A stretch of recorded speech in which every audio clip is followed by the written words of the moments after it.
Ar-rijalu qawwamuna 'alan nisa. Seorang laki-laki itu seharusnya menjadi pelindung bagi kaum perempuan.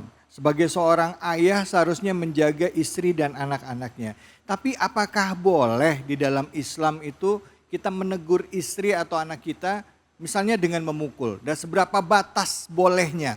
Atau ini sudah termasuk dalam KDRT? Nah, untuk itu langsung kita mendengarkan tausiah dari guru-guru kita menyikapi tentang video yang sama-sama kita saksikan. Silakan, Kiai Marus. Bismillahirrahmanirrahim. Terima kasih Ustadz David Khalik. Ini jujur saya melihat video ini dari kemarin dan viral di media sosial.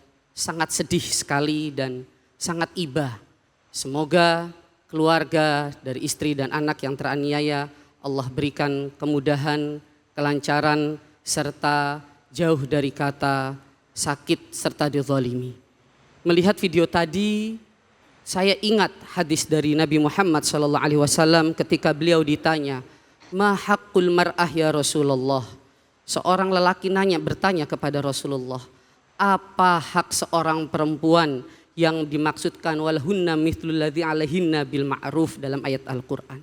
Lalu beliau menjawab, haqqul mar'ah, hak seorang perempuan yaitu at'imha, berilah dia makan idza at'amta, jika kamu makan. Waksiha, dan berilah dia pakaian idza kasaita, jika kamu berpakaian. Wala tadribil wajah, jangan memukul wajah. Ini syahidnya di sini. Wala tadribil wajah, jangan memukul wajah. Dan ini sesuai dengan dalam firman Allah. Sebagaimana kita tahu Allah berfirman, wa'ashiruhunna bil ma'ruf, dan pergaulilah dan ajaklah dan berbuatlah dengan perempuanmu, dengan istrimu bil ma'ruf, dengan hal yang baik. Dan melihat kejadian tadi menjadi ibrah dan hikmah buat kita semua bagi seorang laki-laki, bahwa kita sebagai seorang laki-laki sera'in ala ahli wa mas'ulun ala ra'iyatihi, dan tanggung jawab seorang laki-laki kepada keluarganya adalah menjaga keluarganya. Dengan apa? Dengan cara yang baik, dengan cara yang indah, dengan cara yang lembut. Sebagaimana Allah telah menjadikan keluarga sebagai keluarga yang sakinah, mawaddah, warahmah. Dan semoga kejadian tadi tidak terulang lagi, khususnya bagi para lelaki-lelaki, bagi para suami harus mempunyai tanggung jawab, karena ketika sudah mengucapkan akad suci, akad yang sakral yang merubah segala sesuatu yang haram menjadi halal, maka disitulah seorang suami mempunyai tanggung jawab penuh untuk menjaga keharmonisan, sakinah, mawaddah, warahmah. Terima kasih, jazakumullah khairah. Baik, terima kasih banyak Kiai Marus. Sebelahnya langsung kita dengarkan tanggapan dari Ustadz Ibnu Khaldun. Silakan Ustadz. Baik, terima kasih Mas David. Bismillah, walhamdulillah, wassalatu wassalamu ala rasulillah, wa ba'd. Kita getir pilu melihat video yang barusan ditampilkan tadi. Setidaknya ada 4 sampai 5 poin yang ingin saya sampaikan. Bahwa yang pertama, Islam itu agama yang menolak kekerasan.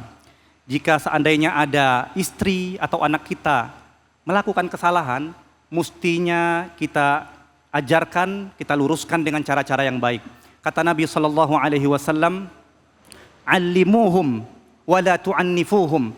Kata Nabi SAW, ajarilah mereka, luruskan kesalahannya, wa la tu'annifuhum. Akan tetapi jangan engkau kerasi. Fa innal muallima khairum minal muannifi, karena sesungguhnya yang mengajarkan, yang meluruskan itu jauh lebih baik daripada melakukan kekerasan.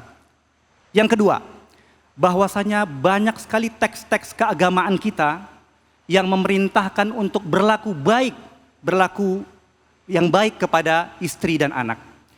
Sebutlah misalnya di dalam Al-Quran disebutkan wa'ashiruhunna bil ma'ruf, dan pergaulilah istrimu dengan cara-cara yang baik.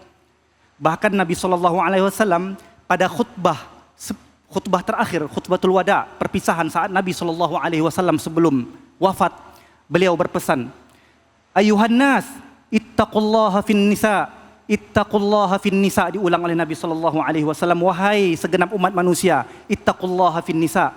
Takutlah engkau kepada Allah dalam urusan wanita. Ini yang kedua. Yang ketiga, kata Nabi sallallahu alaihi wasallam, khairukum li ahli. Orang yang terbaik di antara kalian adalah orang yang paling baik dengan keluarganya, kepada anak, kepada istrinya. Wa ana khairukum li ahli, dan aku adalah orang yang paling baik untuk keluarga aku, kata Nabi Muhammad sallallahu alaihi wasallam.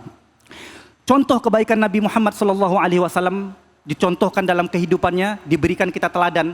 Suatu ketika seorang sahabat yang bernama Al-Aqra bin Habis At-Tamimi melihat Nabi sallallahu alaihi wasallam mencium cucunya Hasan ibnu Ali karramallahu wajhah. Kemudian sahabat ini heran dan bertanya kepada Nabi sallallahu alaihi wasallam, "Ya Rasulullah, saya memiliki 10 anak. Memiliki 10 anak dan tidak ada satupun dari 10 anak saya ini yang pernah saya cium." Bagaimana reaksi Nabi Muhammad sallallahu alaihi wasallam? Kata Nabi, "Man la yarham la yurham." Barang siapa yang tidak mau menyayangi, tidak memberikan kasih sayang, la yurham, maka dia niscaya juga tidak akan dikasihi oleh Allah Subhanahu wa taala. Yang keempat, bahwasanya pendidikan selama ini yang kita pahami, pendidikan anak itu selalu dilimpahkan kepada sang istri, kepada sang ibu. Padahal agama kita mengajarkan, meletakkan bahwasanya suami dan istri itu sama pentingnya, sama penting perannya dalam mendidik anak. Kata Allah Subhanahu wa taala, "Yusikumullahu fi auladikum." Allah memberikan wasiat kepada kamu untuk memberikan pendidikan kepada anak-anakmu, tidak hanya kepada istri, tidak hanya kepada ibu, akan tetapi juga kepada sang suami. Ini yang perlu kita tekankan, yang perlu kita pahami. Dan yang kelima, yang terakhir adalah melakukan kekerasan seperti yang ditampilkan tadi di video itu adalah sebuah perbuatan zalim yang jelas-jelas dilarang oleh Allah Subhanahu wa taala. Kenapa? Allah Subhanahu wa taala sendiri pun mengharamkan perbuatan zalimnya kepada dirinya sendiri, dan dia juga mengharamkan perbuatan zalim kepada hamba-hambanya. Kenapa? Karena kata Nabi sallallahu alaihi wasallam, "Adz-dzulmu dzulumatun yaumal qiyamah." Melakukan satu perbuatan zalim akan melahirkan kegelapan-kegelapan nanti di hari akhirat. Wal iyadzu billahi min dzalik. Saya kira demikian. Baik, alhamdulillah. Terima kasih banyak Ustadz Ibnu Khaldun. Alhamdulillah kita tadi sudah mendengarkan dari Ustadz Ibnu Khaldun, dan saat ini sedang hujan ya. Semoga Allah memberikan keberkahan bagi kita semua. Amin ya rabbal alamin. Ini tidak untuk menjudge siapapun, tapi ini jadi pelajaran bagi kita ya, bahwa apa yang kita saksikan itu bisa saja terjadi di lingkungan kita. Dan juga mungkin bisa saja kita akan melakukan atau pernah melakukan. Jadi bahan introspeksi diri kita sendiri. Silakan yang terakhir kepada Ustadz Ridho Abdul Fattah. Fadhal Ustadz, silakan. Jazakumullah khair, terima kasih banyak kepada guru-guru kita, Kiai Haji Mahrus Iskandar, Ustadz Ibnu Khaldun, dan terima kasih waktunya dari Ustadz David Khalik. Alhamdulillah, salatu wassalamu ala rasulillah wa ala alihi wa ashabihi wa man tabi'ahu wa nasarahu wa walah, amma ba'dah. Allahumma saiban nafi'a. Sejatinya kita sebagai seorang muslim ya, atau enggak usah berbicara terlebih dahulu dari sisi keagamaan deh. Kita bicara dari sisi kemanusiaan. Layak hal tersebut dilakukan dari sisi kemanusiaan. Ada pepatah mengatakan, amilin nas bima tuhibbu an tu'amal. Berinteraksilah kamu dengan orang lain sebagaimana atau dengan model dan gaya di mana kamu ingin diperlakukan oleh orang lain. Kita ingin diperlakukan oleh orang lain dengan perilaku yang baik, maka kita juga harus berperilaku baik kepada orang lain. Maka video yang tadi kita saksikan ini tentunya tidak merepresentasikan perilaku baik terhadap sesama manusia. Lalu kalau kita berbicara dari sudut pandang agama, maka yang harus jadi patokan utama adalah bagaimana Rasulullah Shallallahu Alaihi Wasallam memberikan kita contoh, dan beliau adalah uswatun hasanah. Adik-adik santri pasti hafal ya firman Allah, laqad kana lakum fi rasulillahi uswatun hasanah. Rasulullah itu adalah suri tauladan terbaik buat kita. Kemudian Sayyidatina Aisyah radhiyallahu taala anha juga meriwayatkan ketika ditanya tentang akhlak Rasulullah, beliau menjawab, kana khuluquhul Quran. Rasulullah itu akhlaknya adalah akhlak Al-Quran. Maka kalau kita sambungkan dengan apa yang saat ini mungkin bukan hanya di video itu, banyak juga kekerasan-kekerasan yang terjadi di dalam rumah tangga, baik antara suami ke istri atau dari ayah ke anak. Maka jika kita terapkan konsep Al-Quran, tadi guru kita Kiai Haji Mahrus dan juga Ustadz Ibnu Khaldun membawakan firman Allah, ya, wa ashiruhunna bil ma'ruf. Bagaimana penerapan ma'ruf ini terhadap seorang istri? Maka kalau kita lihat tadi di awal kita harus mencontoh Rasulullah, lihat bagaimana cara Rasulullah memperlakukan istrinya.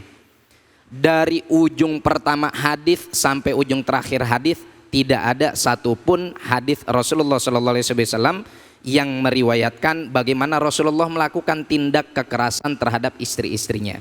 Bahkan yang ada, Rasulullah SAW selalu berperilaku romantis kepada istri-istrinya. Maka dari itu Al-Quran membahasakan atau menganalogikan hubungan suami dan istri ini, hunna libasul lakum wa antum libasul lahun. Mereka laksana pakaian bagimu dan kamu laksana pakaian bagi mereka. Pun demikian terhadap anak. Wallahu a'lam. Alhamdulillah, baik, terima kasih banyak guru-guru. Dan pemirsa, setelah ini kita akan dengarkan kajian tafsir bersama dengan Kiai Haji Ma'ruf. Tentunya hanya di sini ya, di Cahaya Hati Indonesia.